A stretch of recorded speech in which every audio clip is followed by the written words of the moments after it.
Welcome to our channel. Today we how to authenticate Plaid link tokens in iOS apps step by step clearly. To authenticate Plaid link tokens in your iOS app, start by ensuring you have the necessary credentials from the Plaid dashboard. Begin by integrating the Plaid SDK into your iOS project. You can do this by adding the Plaid pod to your pod file and running pod install.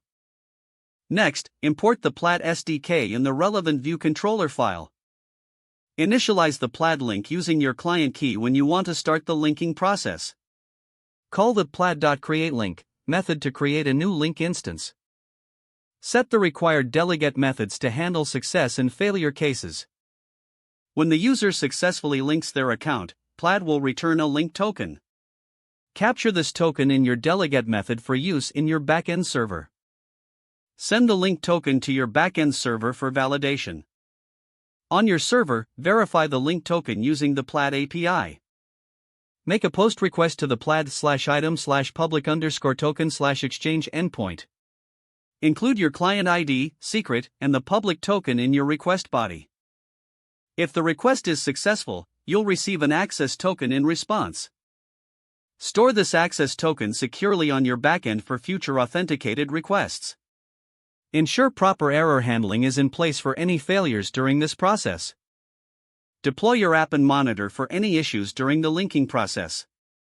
Regularly check for updates in the Plaid API documentation for any changes in the linking process.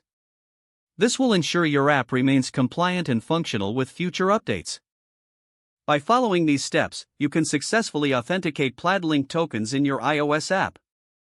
If the page does not load, refresh the browser or try again in a private or incognito window. Make sure you are using the correct email address, then retype it carefully to avoid small typos. If your password is not accepted, use the reset option and create a new strong password you can remember. Check your spam folder for verification or security emails, then complete any requested confirmation steps. Enable two-factor authentication if available to improve account security and reduce unauthorized access risk. After signing in, review your profile details so your contact information and settings are accurate and current.